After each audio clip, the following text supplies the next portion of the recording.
quand j'étais enfant, j'étais un mauvais élève. J'étais un mauvais élève parce que j'avais peur de ne pas savoir répondre aux questions que me poseraient les adultes.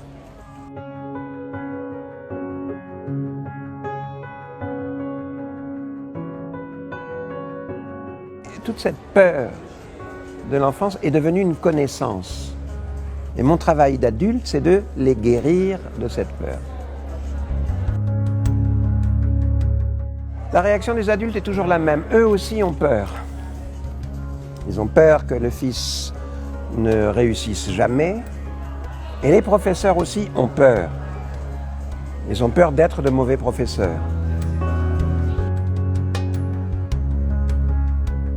Tout ça, c'est une affaire de solitude.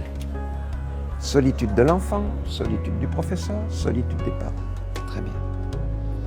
Il faut casser cette solitude.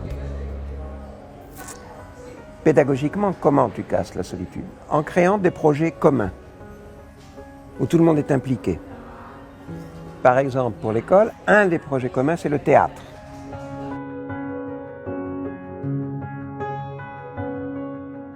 Alors que je mentais beaucoup à un professeur de français, parce que je ne faisais pas les devoirs et je n'apprenais pas les leçons, il m'a dit, c'est bien, tu as beaucoup d'imagination, c'est bien.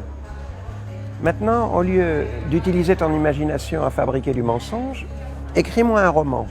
Donne-moi 10 pages par semaine. Je ne te donne plus de rédaction à faire, je ne te donne plus de leçons à prendre.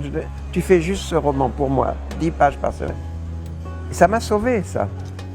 C'est-à-dire que ce professeur a transformé un élève passif, il l'a transformé en un élève actif. Un élève qui écrit un roman. Les jeunes aujourd'hui, les enfants, tout petits, déjà dans le berceau, sont considérés par la société de consommation comme des clients, qui sont des publicités pour les pousser à consommer des tablettes, à consommer des portables, à consommer des vêtements, à consommer. Et ça, c'est leur culture. C'est la culture quotidienne. Et ces enfants arrivent à l'école. Et ils vont se conduire vis-à-vis du professeur comme des petits consommateurs. Moi, professeur, je ne m'adresse pas à tes désirs, je m'adresse à tes besoins fondamentaux. Besoin d'apprendre à lire, le besoin d'apprendre à compter, le besoin d'apprendre à penser, à réfléchir. La plupart de ces besoins sont antinomiques avec tes désirs. Et c'est pour ça qu'il est beaucoup plus difficile d'être professeur aujourd'hui que dans les années 50, où les enfants n'étaient pas encore les clients de la société marchande. Et le problème, c'est que l'enfant, tout petit, dans son berceau, lui, il va croire que son désir est un besoin fondamental. Il va croire que son bonheur dépend de la satisfaction d'un désir qu'il prend pour un besoin fondamental. Le travail des adultes, c'est de dissocier ces notions de désir et de besoin. Et le bonheur, le vrai bonheur, on peut l'atteindre en apprenant à comprendre. C'est ça qui rend heureux. Quand je comprends les choses, tout d'un coup je comprends. Je comprends que la publicité est mensongère. Je comprends que la compréhension est une bonne source de bonheur véritable.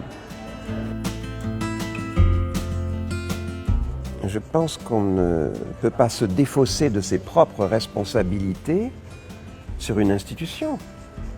Il faut d'abord que je sois, moi, en tant que parent, que je me sente responsable de mon comportement face à mes enfants. Qu'est-ce qui fait l'éducation des enfants? C'est l'exemple.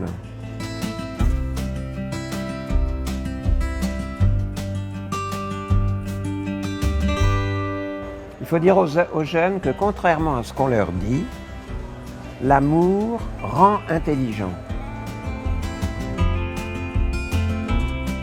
Au fond, tu as 3 types de personnes. Tu as les passeurs. Tu as les gardiens du temple, ceux qui considèrent que ce qu'ils savent, c'est leur propriété privée, que les autres sont indignes de le savoir.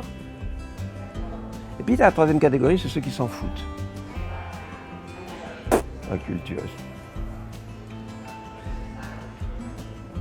Donc, le passeur, c'est celui qui prend en considération sa propre culture et qui sait que ça ne lui appartient pas, que ça peut faire le bonheur des autres. Si je t'emmène voir ce soir un film que j'ai adoré, tu vas être heureuse si toi aussi tu l'adores. C'est ça, déjà, être passeur. Mes enfants, c'est très simple. Ce que vous savez, ce que tu sais, ne t'appartient pas. Ce n'est pas ta propriété privée. Elle ne fait que passer à travers vous. Et une de votre raison d'être sur Terre, c'est de partager ça. Arrête d'avoir peur, sois curieux. Sois curieux. La curiosité est un bon remède contre la peur. Sois curieux, ouvre-toi, sois curieux, sois curieux. Oh oui, mais moi, la réalité me fait peur. La réalité te fait peur. Fais comme Juan, photographie-la. Je suis nul en anglais. Je suis nul en anglais. Prends un petit ami anglais. Tu vas voir, tu vas faire des progrès. Ça va t'ouvrir. Ouvre, ouvre, ouvre. Sois curieux. Ne te referme pas.